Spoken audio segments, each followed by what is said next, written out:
आज हम जानेंगे कि पृथ्वी घूमती है तो हम गिरते क्यों नहीं। और क्या आपको पता है आदमी और जानवर में से पहले कौन आया, या फिर ताज़ा अंडे पानी में डूबते क्यों जाते हैं जबकि पुराने नहीं। लोहे का जहाज पानी में क्यों नहीं डूबता।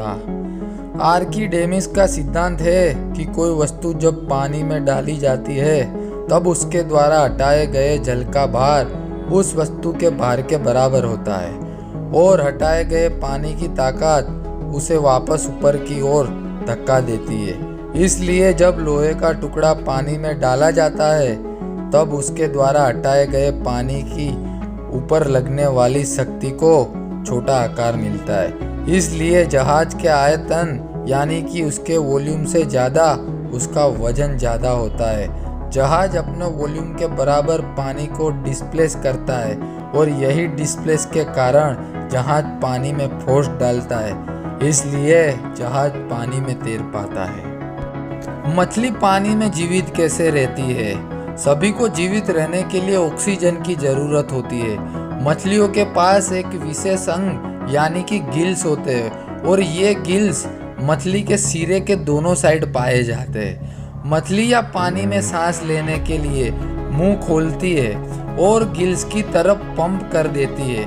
इसके बाद ये गिल्स में उपस्थित मेम्ब्रेन की मदद से पानी में उपस्थित ऑक्सीजन को खोज लेती है। ऑक्सीजन क्या है। ऑक्सीजन को O2 से डेनोट करते हैं। ऑक्सीजन स्वादहीन, रंगहीन और गंधहीन होता है। ऑक्सीजन को हम हिंदी में झारक नाम से भी जानते हैं। हमारी पृथ्वी पे ऐसे अनेक पदार्थ है जिसमें ऑक्सीजन होता है। ऑक्सीजन वायु में स्वतंत्र अवस्था में पाई जाती है। वनस्पति तथा प्राणियों के प्राण एवं तथा सब शारीरिक पदार्थों का ऑक्सीजन में आवश्यक तत्व है। जो हमारे वातावरण की वायु होती है उसमें करीब 30% मात्र ऑक्सीजन ही होती है। क्या आपको पता है एरोप्लेन के टायर में नाइट्रोजन गैस क्यों भरा जाता है। क्योंकि हवा में 80% तक नाइट्रोजन होती है, जबकि 81% ऑक्सीजन और 1% अन्य गैस होती है।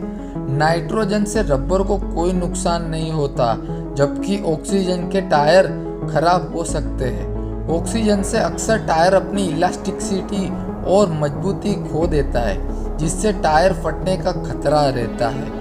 नाइट्रोजन ऑक्सीजन के मुकाबले ठंडी होती है और रबर फ्रेंडली होती है। नाइट्रोजन टायर का इन्फ्लेक्शन कम होता है और वह टायर को सामान्य रहने में मदद करती है, और नाइट्रोजन टायर में लंबे टाइम तक रह सकती है, जबकि ऑक्सीजन जल्दी ही बाहर निकल जाती है। इसलिए एरोप्लेन के टायर में नाइट्रोजन गैस भरी जाती है।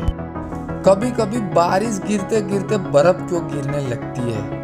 जब तालाबों और समुद्र का पानी भाप बनकर आसमान में वर्षा बादल बनाता है, और यही बादल पानी बरसाते हैं, लेकिन जब आसमान में तापमान 0 से कई डिग्री कम हो जाता है तो वहाँ हवा में मौजूद नमी संघनित यानी कि छोटी छोटी बूंदों के रूप में जमा हो जाती है। इन जमी हुई बूंदों पर और पानी जम जाता है और धीरे धीरे यह बर्फ के गोलों का रूप धारण कर लेती है। जब ये गोले ज़्यादा वजनी हो जाते हैं तो नीचे गिरने लगते।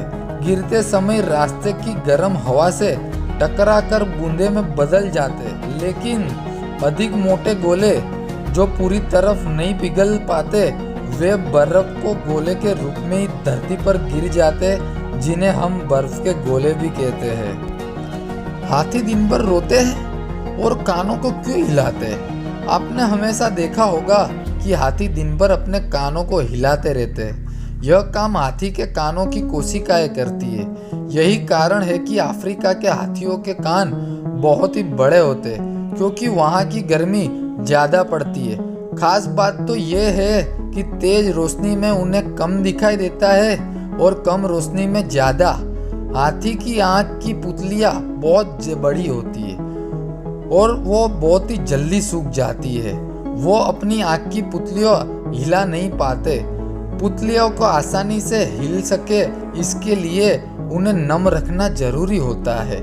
यही कारण है कि हाथी की आंख में एक तरल पदार्थ की सप्लाई होती रहती है, जो ज्यादा होने पर आंख से बाहर निकलती है, जिससे हमें आंसू समझ बैठते हैं। पृथ्वी घूमती है तो हम गिरते क्यों नहीं? गुरुत्वाकर्षण बल आपको पृथ्वी से बांधे रखता है। पृथ्वी का आकार मानव के आकार से कहीं बड़ा होता है, जिससे मानव को यह गुणधर्म गति महसूस नहीं होती। उदाहरण के लिए एक फुटबॉल पर एक चींटी को रख दे और फुटबॉल को घुमाए तो चींटी नहीं गिरेगी। आप इससे समझ सकते हो कि पृथ्वी घूमती है तो हम गिरते क्यों नहीं। ताजा अंडे पानी में डूब जाते हैं, पुराने क्यों नहीं डूबते? इसका कारण यह है कि पुराने अंडों के भीतर वायु कण बढ़ जाते हैं, इससे उसका आकार बढ़ जाता है।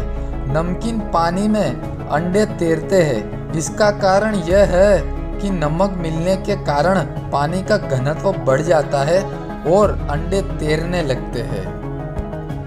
आदमी और जानवर में से पहले कौन आया?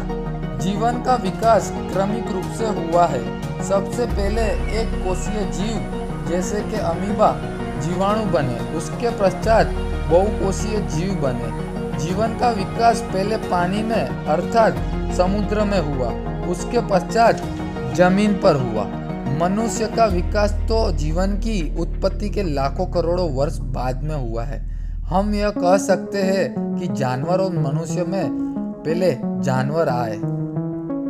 अगर ये वीडियो अच्छी लगी हो तो ऐसे और भी वीडियो देखने के लिए वीडियो लाइक करना और चैनल सब्सक्राइब करना मत भूलिए, और ही बाजू में लगे बेल आइकॉन को प्रेस करना मत भूलिए।